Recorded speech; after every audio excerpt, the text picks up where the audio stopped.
Oui, alors c'est Jérôme, bon, il avait été arrêté pour organisation d'une manifestation interdite et participation à un groupement qui commet des violences. Moi j'avais été son avocat en garde à vue. C'était concernant le convoi de la liberté? Voilà, concernant le convoi de la liberté. La garde à vue avait duré super longtemps. Il avait été auditionné 3 heures pour des faits mineurs, hein, pour des infractions mineures qu'on lui reproche. Il avait été auditionné pendant 3-4 heures en garde à vue et il avait été déféré devant le tribunal de Paris. Et ensuite il est sorti, on lui a donné une convocation pour être jugé aujourd'hui. Et aujourd'hui, le tribunal considère qu'il a une surcharge d'audience.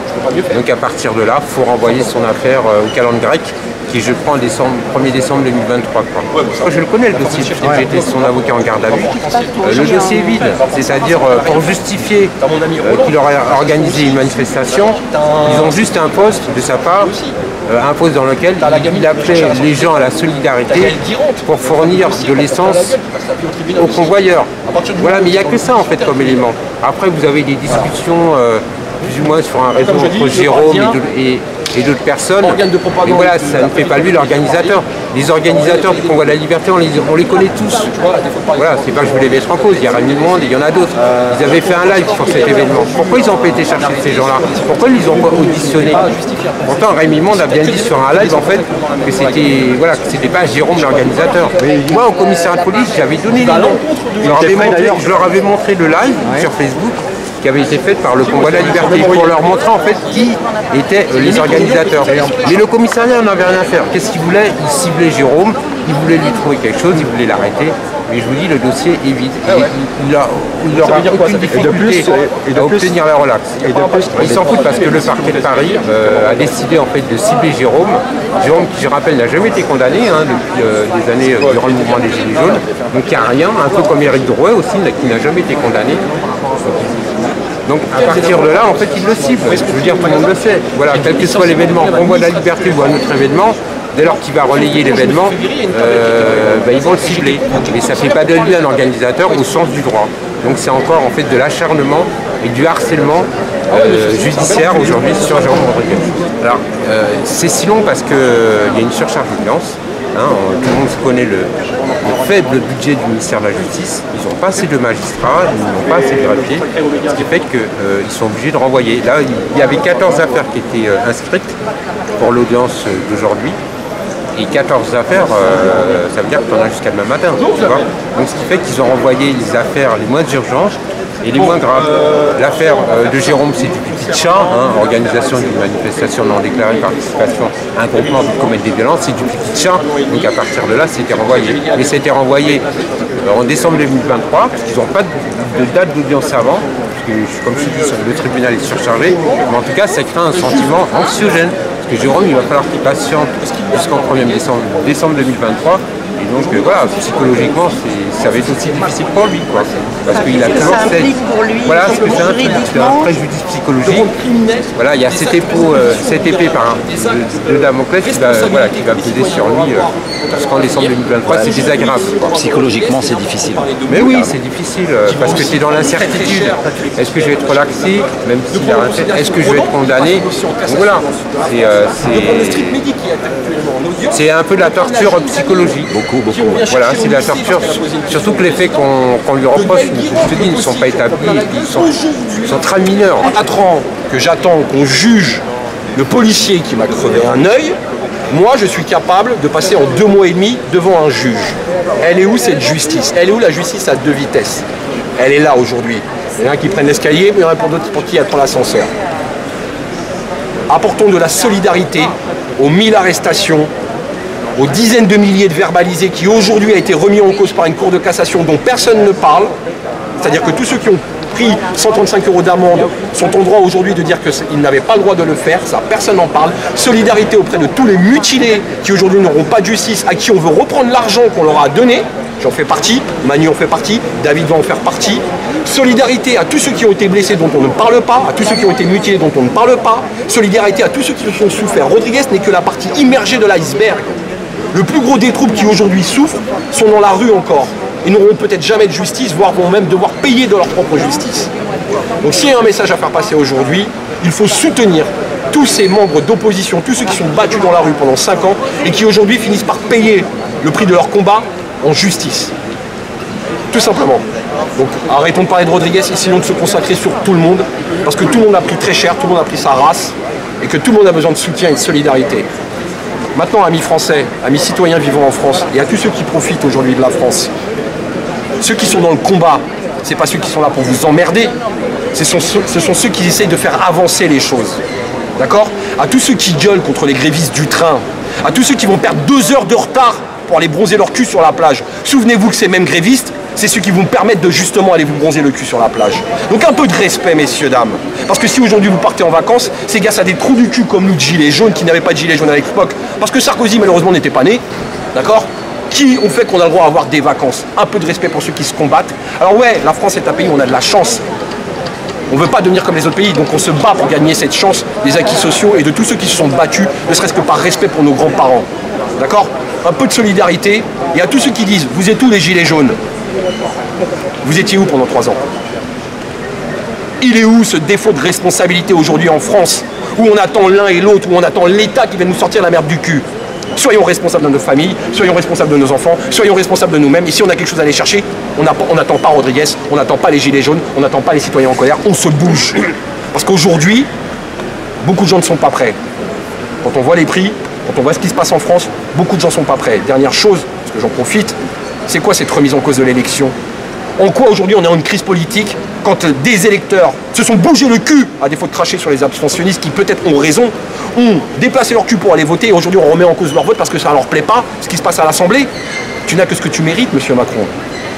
D'accord? Ce manque de respect aujourd'hui, tu n'as que ce que tu mérites parce que, je le rappelle, une équipe est à l'image de son responsable. Malheureusement, c'est toi notre responsable. Donc on est à ton image, on est aussi respectueux que tu peux l'être.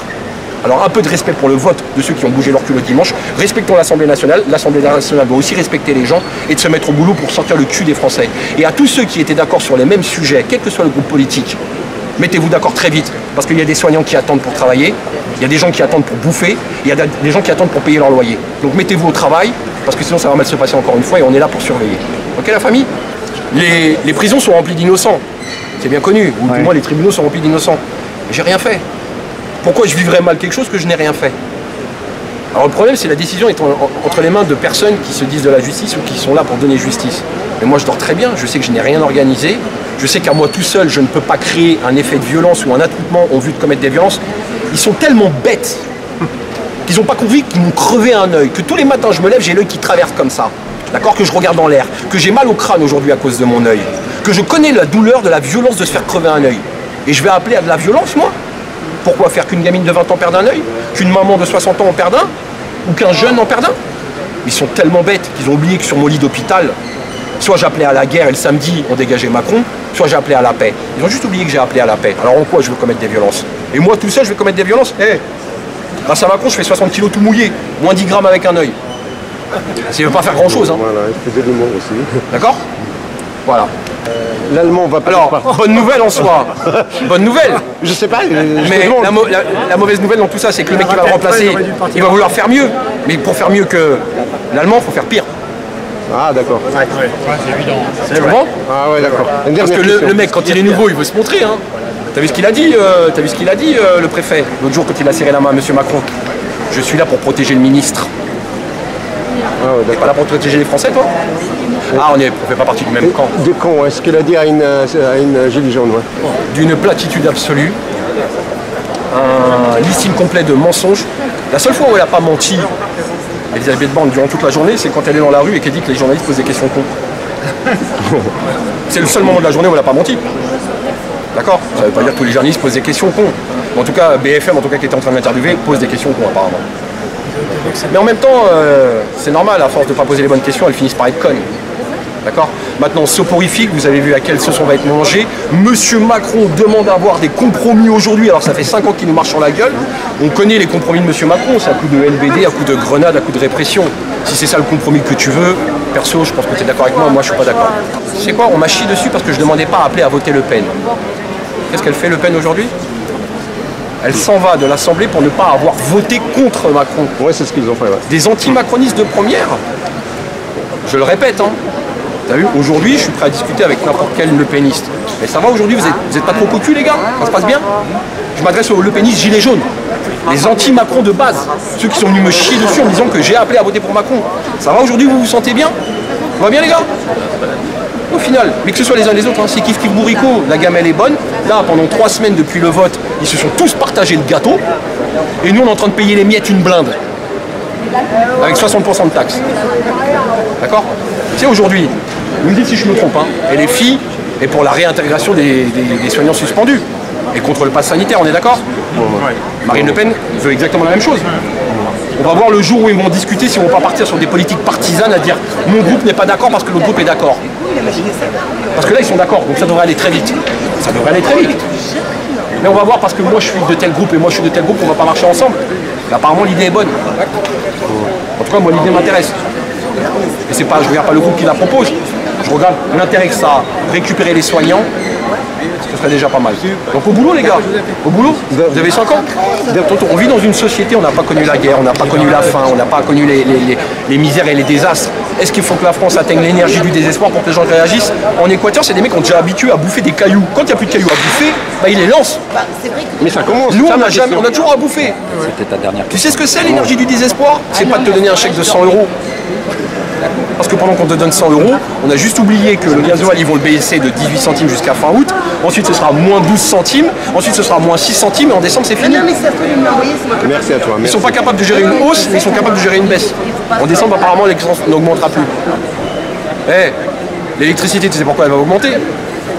La moitié du parc nucléaire, des centrales nucléaires en France, est en panne. Ça n'a rien à voir avec la Russie. Hein. C'est juste que les mecs qui gèrent des centrales nucléaires, hein, bah, ils ont mal géré le dos. Et elles sont dans un état déplorable, les centrales nucléaires. Les tuyaux sont rouillés. Vous vous rappelez de Tchernobyl?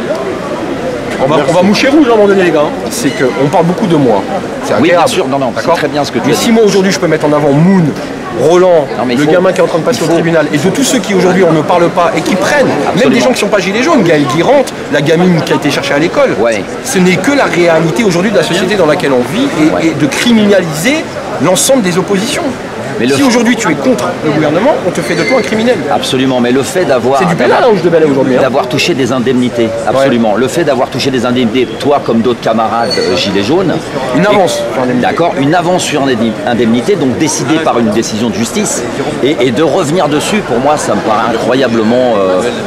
dégueulasse quoi. C'est que la continuité du sale qu'ils essaient de faire. Ça prouve l'acharnement judiciaire et ils veulent vous briser psychologiquement. Ça c'est une preuve pour moi. C'est ça. Il n'y a pas à tergiverser. C'est ça. Il n'y a pas à tergiverser. Donc là, vous êtes plusieurs dans ce cas-là. Tu sais, le procureur que j'avais vu à l'époque, il voulait m'interdire de sortir dans la rue, m'interdire de Paris. C'est la juge des libertés qui a refusé. Merci à elle d'ailleurs. Sinon, je ne peux même plus être dans la rue. Le but du jeu, c'est de nous faire rentrer à la maison. Parce que moi, ils ont essayé en me crevant un œil. Ils n'ont pas compris que ça ne marchait pas. Le fait d'avoir reçu une avance ou une indemnité, le fait de vouloir que vous remboursiez, c'est immonde, quoi. À mon sens. Hein. Ouais. Voilà, enfin, on laissera chacun... Des touffes de poils, ils vont pas venir chercher grand-chose. Non, parce que tu connais le monde des gilets jaunes, 30 000 €. Non, mais pas du tout. On parle même pas de ça. Non. Un œil, ça n'a pas de prix. Il y a les intelligents, il y en a d'autres qui savent pas réfléchir. Bien sûr. Je me demande s'ils ont gilets. Ouais, mais vaut mieux qu'on 30 000 € ramener à un salaire, c'est 2 ans de SMIC. Non, mais la somme, elle ne nous concerne même pas, en fait. On n'était même pas obligé de le savoir. Et de toute façon, rien ne remplace un œil. Voilà. Il n'y a pas... c'est pas du tout là-dessus ce que je veux en dire. C'est ça qui est triste, c'est que cet acharnement pour mettre à bas et mettre à mal les opposants, tout simplement. C'est vraiment écœurant et scandaleux. On en a tous bouffé toi-même. En tout cas, mon pote, tu sais que tu n'es jamais tout seul. Hein. Et te casse pas la tête avec ceux qui voient de travers. Occupe-toi plutôt de ceux qui savent penser et ceux qui t'aiment. D'accord, on est là, nous aussi, mon pote. Nous, on veut te voir sourire, on veut te voir dans la lumière, mon pote. Parce qu'on sait qui tu es. On sait qui tu es, ouais. Ça va mieux. Allez, on est avec toi, Jérôme. Je sais qu'on est un noyau dur, je sais qu'on a conscience de ce que l'on vit, on est beaucoup à le vivre, on a beaucoup tous souffert, Anthony s'il te plaît, on a tous beaucoup souffert dans notre chair d'une façon ou d'une autre au sein des manifestations, et il est important qu'on ait besoin de cet élan de solidarité pour à la fois tous ceux qui ont souffert dans le mouvement, pour tous ceux qui sont tombés en prison, qui ont été blessés ou mutilés. Voilà, je suis que la partie immergée de l'iceberg, je le répète, soyons forts avec tous ceux qui souffrent aujourd'hui et qui vont continuer à souffrir. Parce que la criminalisation aujourd'hui de l'opposition, on l'a subie de plein fouet et il est important qu'on soit réactif. Je sais que c'est très compliqué en ce moment. En tout cas, à titre personnel, j'abandonne pas le combat. Je suis un peu moins présent. Il faut qu'on s'installe, qu'on réfléchisse, qu'on prenne des bonnes décisions. Parce qu'au mois de septembre, ça va être très compliqué. Il faut qu'on soit réactif. Arrêtons d'attendre les autres. Battons-nous pour nous-mêmes, nos familles, nos enfants. Et à tous ceux qui disent ils sont où les gilets jaunes, sachez que ça fait 3 ans que nous, on vous attend. Voilà. Ok la famille, en tout cas merci à vous. Courage à toi, Dior. Prenez soin de